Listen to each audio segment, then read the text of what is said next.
সবাই একটু মনোযোগ দিয়ে দেখবেন, আর এই চ্যানেলগুলোকে প্রত্যেকে সাবস্ক্রাইব করবেন। আমাকে যারা ভালোবাসেন, নবীদের জামানায় ছিল না, কথা বুঝেননি? রাসূলুল্লাহ জামানায় যে কোরআন শরীফ ছিল তাতে জেদ জবর লাগানো ছিল না। হাজ্জাজ বিন ইউসুফের আমলে এসে জবর লাগানো হয়েছে। তাহলে তুই জামানায় ছিল না, কোরআন বাদ দিয়ে পড়বে কি? রাসূলুল্লাহর জামানার কোন মসজিদে মোজাইক করা ছিল না। কালকে মোজাইক করা পাথরগুলো তুলে দেবেন? এটা হ্যাঁ না বলে না।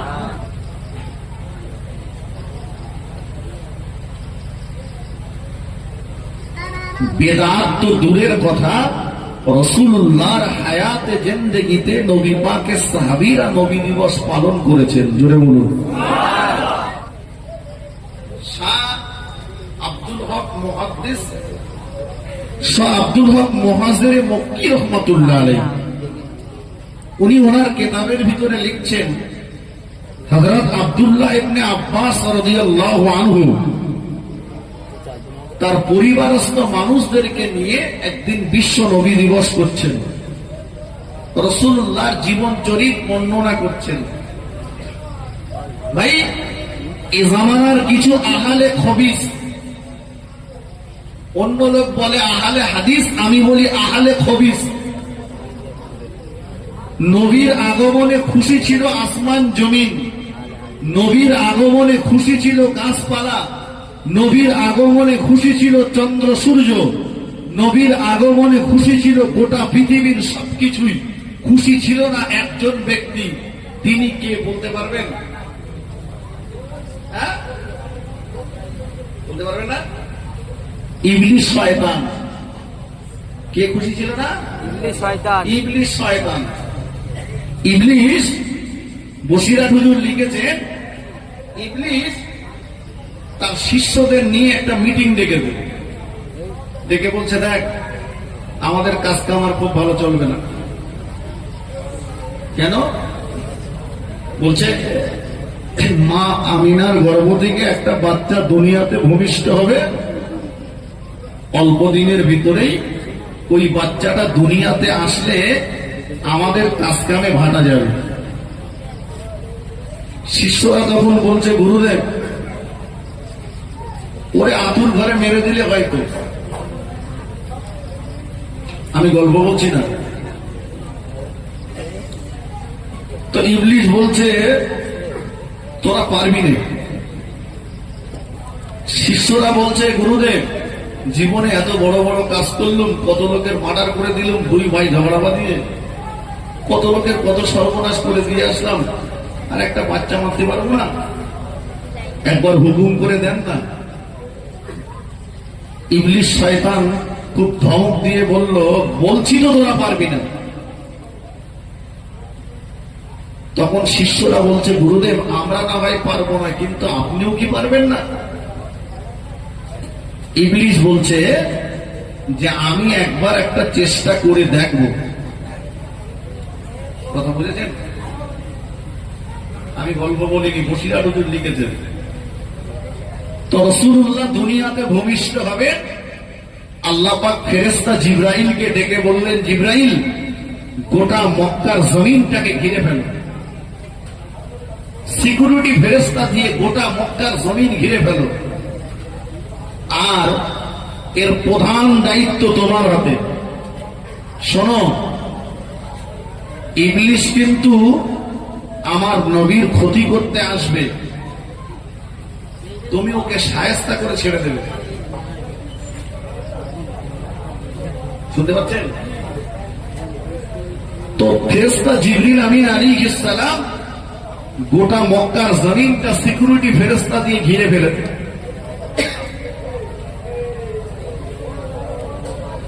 ইবলিস শয়তান সময় মতো এসে হাজির।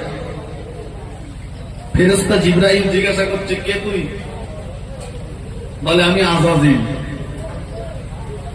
বলে আশেপাশে ঘুরছিস কেন, কি হয়েছে? বলছে ওই আজকে শুনলাম একটা বাচ্চা দুনিয়াতে ভূমিষ্ঠ হবে, আমাদের ব্যবসায় একটু ভাটা পড়বে, তাই এসছিলাম পরের কথাটা বলার আগে কেতাবের ভিতরে এসছে জিবরিল আমিন আলাইহিস সালাম ওকে একটা ডানা ঝাপট মারলেন, এক সাপটায় ইবলিস দুনিয়ার অন্য প্রান্তে যেয়ে পড়ল। বসিয়ার হুজুর লিখেছেন। তাহলে রাসূলুল্লাহর আগমনে খুশি ছিল না ইবলিস? শয়তান। ইবলিস মরে গেছে না বেঁচে আছে? এই কথা বলেন। ইবলিস বেঁচে আছে, আর ওর চেলা চামটারা এখনো ঘুরছে পথে। ওই শয়তানের জাত যারা, তারা নবীর আগমনে খুশি হবে না? হবে না, কোনোদিন খুশি হবে না। ভাই ফিরে আসুন। আব্দুল্লাহ ইবনে আব্বাস নবী দিবস করছেন, রাসূলুল্লাহ রাস্তা দিয়ে যাচ্ছেন, দেখেন আব্দুল্লাহ ইবনে আব্বাস লোকজনদেরকে বসিয়ে কি যেন বলছেন। রাসূলুল্লাহ দাঁড়িয়ে দাঁড়িয়ে শুনলেন যে আব্দুল্লাহ ইবনে আব্বাস বিশ্ব নবীর জীবন চরিত বর্ণনা করছে।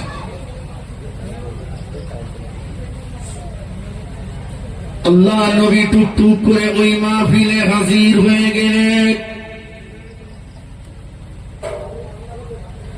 ওই মাহফিলে হাজির হয়ে যে বললেন, বাবা আব্দুল্লাহ ইবনে আব্বাস, ও বাবা আব্দুল্লাহ ইবনে আব্বাস, আজকে মা অংশগ্রহণ করেছে, এদের সুপারিশ করা, এদের শাফাত করা আমি নবী আমার জন্য ওয়াজিব হয়ে গিয়েছে।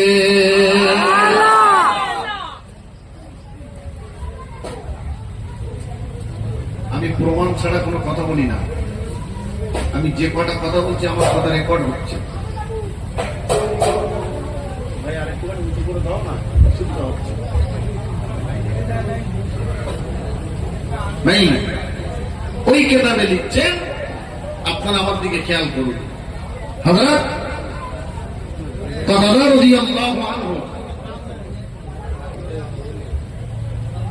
তিনিও তার পরিবারস্থ মানুষদেরকে নিয়ে একদিন নবী দিবস পালন করছেন।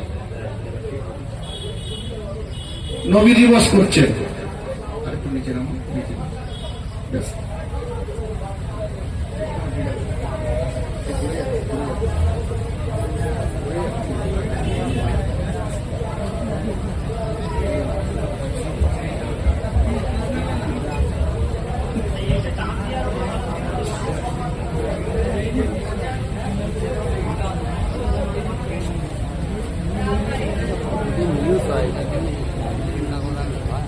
পরিবারস্থ মানুষদেরকে নিয়ে নবী দিবস করছে। আল্লাহ রাসূল সেদিনও দাঁড়িয়ে দাঁড়িয়ে দাঁড়িয়ে দাঁড়িয়ে শুনলেন। শুনে টুকটুক টুকটুক করে ওই মাহফিলে হাজির হয়ে গেলেন। আল্লাহ নবী ওই মাহফিলে হাজির হয়ে যে বললেন, दीदार दाओ गो शाहे मदीना नबी रौजा शरीफ देखे मोर भरे ना दीदार दाओ गो शाहे मदीना अल्लाहुम्मा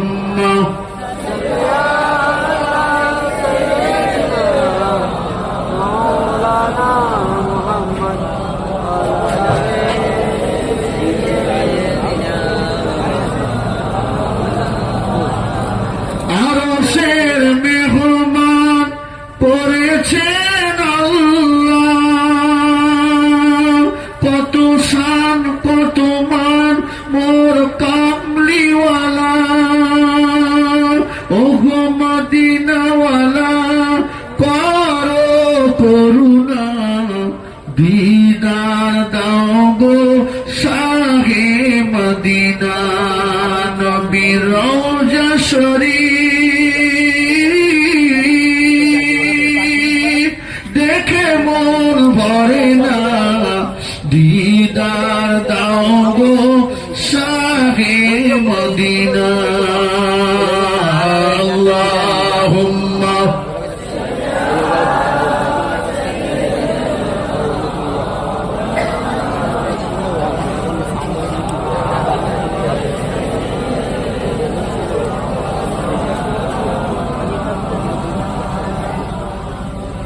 আমার ভাইরা, আমার মুরব্বীরা, আমার নওজওয়ান যুবক, নবী আমাদের ভালোবাসেন না বাসেন না? কথা বলেন। কষ্ট করে বসে আছি আমরা তাওয়ারকের জন্য। তাওয়ারক রেডি হলে ছেড়ে দেবো, তাওয়ারক রেডি, একবার আমাকে সিগন্যাল দেবে ছেড়ে দেবো। তাওয়ারকের জন্য বসে আছেন না, নবীর মহব্বতে খুশি আছে। রাসূল বললেন, আমার দুনিয়ায় বেঁচে থাকাটা তোমাদের জন্য, আমার ইন্তেকালে পরের জীবনটাও তোমাদের জন্য কল্যাণকর। ইন্তেকালের পরের জীবনটা কল্যাণকর। আল্লাহ নবী সাহাবী হযরত আবু বকর সিদ্দিক রাদিয়াল্লাহু তাআলা আনহু আল্লাহ নবীকে একদিন বললেন, ইয়া রাসূলুল্লাহ, ইয়া হাবিবাল্লাহ, হুজুর আমি আবু বকর, আমি একটু শ্বশুর বাড়িতে যাব, হুজুর আপনি কি আমাকে অনুমতি দেবেন? আল্লাহ নবী বললেন, ও বাবা আবু বকর, যাও বাবা যাও, তবে দেরি যেন করো না, তাড়াতাড়ি বাড়ি চলে এসো, আমার শরীর বড় অসুস্থ।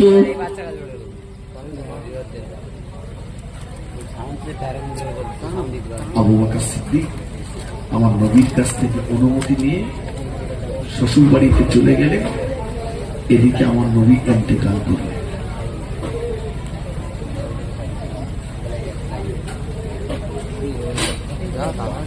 হুজুরের ইন্তেকালের সংবাদ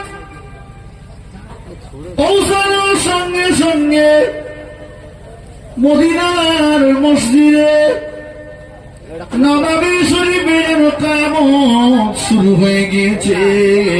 হযরত ওমর রাদিয়াল্লাহু তাআলা আনহু তলোয়ার নিয়ে বেরিয়ে পড়েছেন। মদিনাবাসীরা, কেউ যদি বলে নবী ইন্তেকাল করেছে, আমি ওমর তা ধরার গর্দান আলাদা করে দেব। হযরত বেলাল রাদিয়াল্লাহু তাআলা আনহু মসজিদ নববী শরীফে কোণে বসে বসে কাঁদছেন, নবী নাই, আমি বেলাল, আজ থেকে আমাকে কেউ যেন আর আযান দিতে বলবে না। ওসমান গনি রাদিয়াল্লাহু তাআলা মসজিদ নববীতে বসে বসে কাঁদতেছেন। ও ভাইরা আমার, আবু বকর সিদ্দিক রাদিয়াল্লাহু তাআলা সংবাদটা পেয়ে পাগলের মতো দৌড়াতে লাগলেন। দৌড়ে দৌড়ে দৌড়ে দৌড়ে দৌড়ে দৌড়ে আমাদের আম্মা জান আয়েশা সিদ্দিকা রাদিয়াল্লাহু তাআলা আনহা বাড়িতে চলে আসলেন। এসে দেখেন আল্লাহ নবীকে একটা চাদর মুড়ি দিয়ে শুইয়ে রাখা হয়েছে।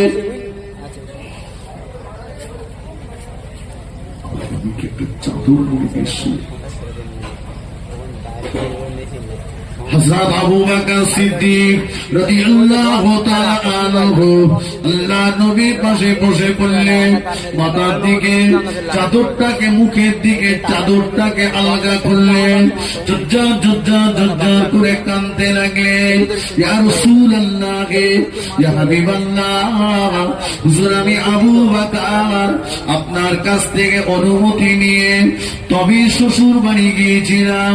হুজুর আমি আবু বকর, আমি আপনার বাল্যকালের সঙ্গী, হুজুর আমি আপনার হিজরতের সঙ্গী, হুজুর আমি আবু বকর, আমাকে রেখে আপনি বিদায় নিলেন। আমি আবু বকর মনের দুঃখগুলো, মনের কথাগুলো আর কার সঙ্গে গল্প করব? সিদ্দিক আকবরের চোখ দিয়ে টপ টপ টপ টপ করে পানি টোসা গড়িয়ে যায়। আবু বকর সিদ্দিক রাদিয়াল্লাহু তাআলা আনহু আল্লাহ নবী মুখের দিকে চাদরটা আলগা করে আল্লাহ নবীর পেশানি মুবারকে একটা চুম্বন লাগিয়ে দিল। সিদ্দিক আকবর চিন্তা করলে, আমি যদি ভেঙে পড়ি ওদের সান্ত্বনা দেবে কে, আমি বড়। তাই আবু বকর সিদ্দিক চোখের পানিটাকে মুছে ফেললেন, হৃদয়টাকে শক্ত করলেন, মসজিদে নববী শরীফে ঢুকে গেলেন। ও নবী পাকের সাহাবীরা, এমন পাগলামি করো না ওমর, এমন পাগলামি করো না ওমর। তুমি কি আমার নবীর পাক জবানে আল্লাহ পাকের পাক তাআলা কোরআন শরীফের ওই আয়াত কি তেলাওয়াত করতে শুনুনি? আল্লাহ পাক কোরআন শরীফে জানিয়েছে, ওমা মুহাম্মাদুর ইল্লা রাসূল কদ খালাত মিন ক্বাবলিহির রাসূল। মুহাম্মদ সাল্লাল্লাহু রাসূল ব্যতীত অন্য কিছুই নয়। বিগত দিনে যত নবী রাসূল এসেছে সবাইকে ইন্তেকাল করতে হয়েছে, অতএব আমাদের নবীকে ইন্তেকাল করতে হবে।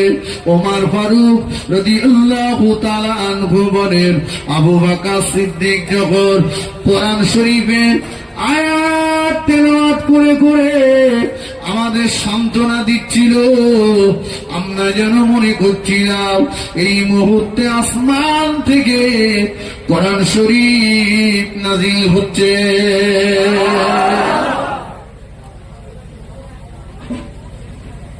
আবু বকর সিদ্দিক সবাইকে সান্ত্বনা দিচ্ছে, আবু বকরের চোখে পানি নাই।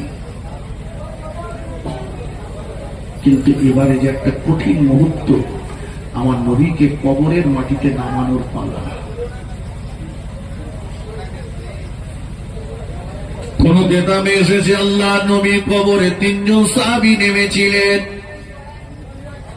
কোন কোন কেতাবে এসেছে আল্লাহ নবী কবরে 4 জন সাহাবী নেমেছিলেন।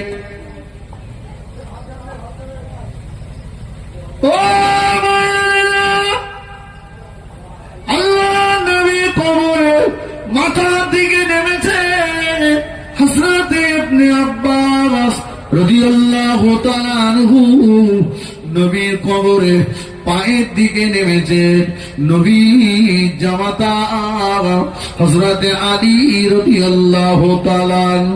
নবীর কবরে মাঝখানে নেমেছেন আবুল ফজল আবুল কাসিম রাদিয়াল্লাহু তাআলা আনহুমা।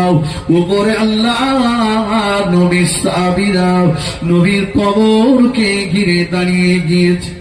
আবু বকর সিদ্দিক আল্লাহ নবীর কবরে উপরে মাথার দিকে দাঁড়িয়ে গিয়েছে। আল্লাহ নবী কবরে নেমে পড়ে হযরত ইবনে আব্বাস রাদিয়াল্লাহু তাআলা আনহু 2 হাত বাড়িয়ে দিয়ে আমার নবীর মোবারক মাথাটা বুকের সঙ্গে জড়িয়ে ধরেছে।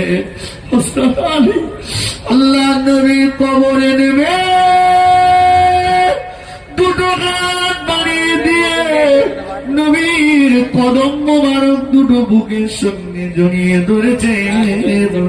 সাহাবীদের ভিতরে কান্নার রোল করে গিয়েছে যে আবু বকরের চোখে এতক্ষণ পানি ছিল না, যে আবু বকর এতক্ষণ সবাইকে সান্ত্বনা দিচ্ছিল, ওই আবু বকরের চোখে টপ টপ করে পানির টোনা গড়িয়ে যায়। আবু বকর জোর করে কাঁদতেছে আর বলছে, ও ভাই ইবনে আব্বাস, খুলে দাও, খুলে দাও। একটা বার দয়ার নবী মাথার দিকে কাপড়ের বাঁধনটা খুলে দাও। নবী আমার বাল্যকালের সঙ্গী, নবী আমার তরুণের সঙ্গী, নবী আমার হিজরতের সঙ্গী। ও ভাই ইবনে আব্বাস, নবী একদিন বলেছিল আবু বকর হিজরত করতে হবে। নবীর জন্য আমি 6টা মাস দরজার পাশে দাঁড়িয়েছিলাম। ও ভাই ইবনে আব্বাস, একটা বার দয়ার নবী মাথার দিকের কাপড়টা খুলে দাও। আমার নবীর চাঁদ মুখখানা জনমের মতো একটা বার দেখেনি। হযরত ইবনে আব্বাস দয়ার নবীর মাথার দিকে কাপড়টা খুলে দিয়েছে। যেই না খুলে দিয়েছেন, আবু বকর সিদ্দিক ডুগুরে ডুগুরে কেঁদে ফেললেন। ও ভাই ইবনে আব্বাস, একটা বার আমার দয়ার নবীর নূরের মুখটার দিকে চেয়ে দেখো। আমার নবী ঠোঁট দুটি যেন বিড়বিড়ে করছে। নবী যেন কি বলছে? ও ভাই ইবনে আব্বাস, আমি স্পষ্ট দেখতে পাচ্ছি দয়ার নবীর দুই চোখের দুই কোণে বিন্দু বিন্দু পানি জমে আছে। ইবনে আব্বাস বলেন, খোদার কসম করে বলছি, আমি আমার দয়ার নবীর নূরের মুখটা দিকে তাকালাম, আমি দেখতে পেলাম নবীর দুই চোখের দুই করে বিন্দু বিন্দু পানি জমে আছে। নবীর ঠোঁট দুটি বিড়বিড় করছে। আমি আমার কানটাকে নিয়ে আল্লাহ নবী, আমি আমার কানটাকে নিয়ে আল্লাহ নবীর পবিত্র জবানের কাছে নিয়ে গেলাম। স্পষ্ট শুনতে পাচ্ছি আল্লাহ নবী কবরের মাটিতে শুয়ে শুয়ে বলছেন, রব্বি হাবলি ইয়া উম্মতি। আল্লাহ, আমার গুনাহগার উম্মতের উপায় কি হবে? আল্লাহ, আমার গুনাহগার উম্মতের উপায় কি হবে?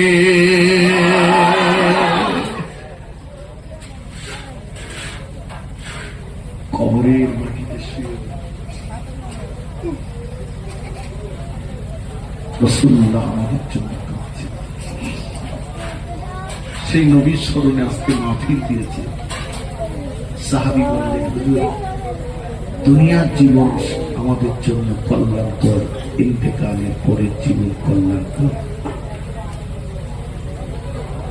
আল্লাহ নবী বললেন, বাবা সাহাবী, ও বাবা সাহাবী, আল্লাহ পাক আমার আবদারে, আল্লাহ পাক আমার দাবিতে প্রতি সোমবার এবং শুক্রবার, প্রতি সোমবার এবং শুক্রবার আল্লাহ পাক আমার উম্মতি আমল নামাটা ফেরেশতা দিয়ে আমি রাসূলুল্লাহ আমার মাজার মুকাদ্দাসে হাজির করে দেবে।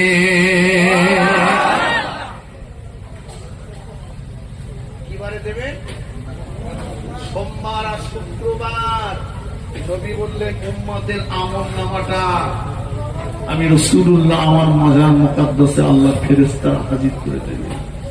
ও সাহাবী, আমি নবী যদি দেখতে পাই আমার কোন উম্মতের আমল নামায় গুনাহ বেশি হয়ে গেছে, আমি রাসূলুল্লাহ উম্মতের জন্য আল্লাহ পাকের দরবারে মাগফিরাত চাইব। উম্মতের আমল নামা থেকে গুনাহগুলোকে আল্লাহর কাছ থেকে ছড়িয়ে দেব। জোরে বলুন, জোরে বলে দুরূদ শরীফ আল্লাহুম্মা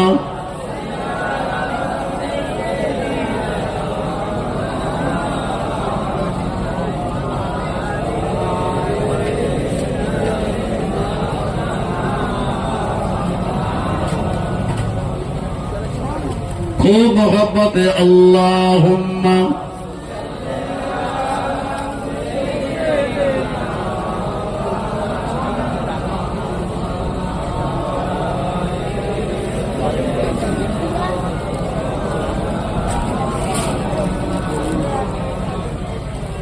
আমার ভাই,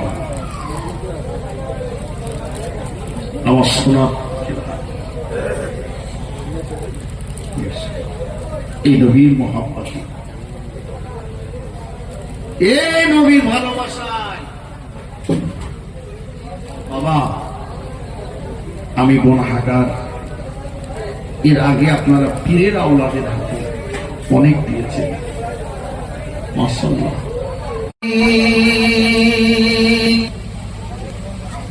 অন্তর শুধু মুখ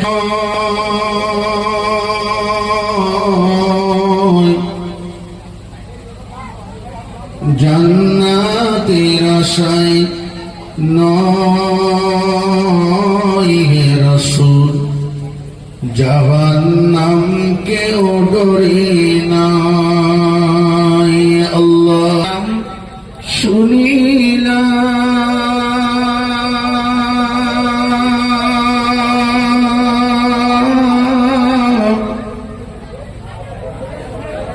এ চোখে দেখলাম না,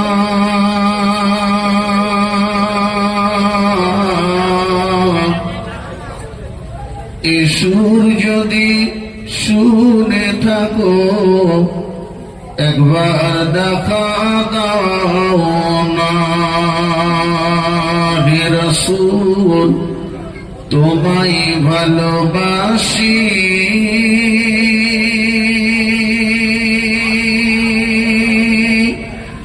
অন্তরেতে শুধু মুখে নয়,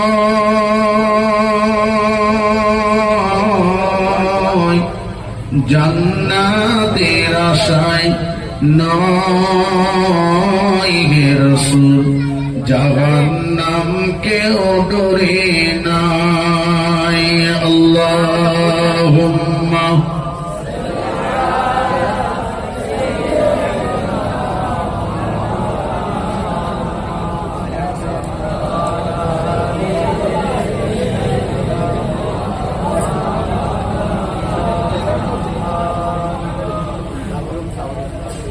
نحمده ونصلي على رسوله الكريم أما بعد فأعوذ بالله من الشيطان الرجيم بسم الله الرحمن الرحيم ورفعنا لك ذكرك قال النبي صلى الله عليه وسلم حياتي خير لكم ومماتي خير لكم أو كما قال عليه الصلاة والسلام। পিছনের আওয়াজটা একটু কম করতে হবে। সম্মানিত আজকে সবার সভাপতি সাহেব, দিগার ওলামা হুফাজ হুজ্জাজে কেরাম, মহাসম্মানিত পাক ফুরফুরা দরবার শরীফ থেকে আগত আওলাদে মুজাদ্দিদে জামান ভাইজান হুজুর কেবলাগর, সম্মুখে উপবিষ্ট আল্লাহওয়ালা মুমিন মুসলমান ভাই ও বাবাজিরা, পর্দার আড়ালে অবস্থিতা পর্দা নাসিনা মা ও বোনেরা, শুকরিয়া আল্লাহ পাকের দরবারে যিনি এই মুহূর্তে আমাদেরকে বিশ্ব নবীর স্মরণে আয়োজিত এই মাহফিলে সময় দেওয়ার মতো তৌফিক দান করেছেন। কৃতজ্ঞতা প্রকাশে মোহাব্বতের সঙ্গে উচ্চ আওয়াজে সকলেই একবার বলি আলহামদুলিল্লাহ। প্রিয় রাসূল সাল্লাল্লাহু আলাইহি ওয়াসাল্লামের পাক দরবারে জানাই অগণিত দরুদ ও সালাম। সমাবেত কণ্ঠে সকলেই একবার বলি সাল্লাল্লাহু আলাইহি ওয়াসাল্লাম। ভাই সবাই একটু মনোযোগ দিয়ে দেখবেন আর এই চ্যানেলগুলোকে প্রত্যেকে সাবস্ক্রাইব করবেন, আমাকে যারা ভালোবাসেন।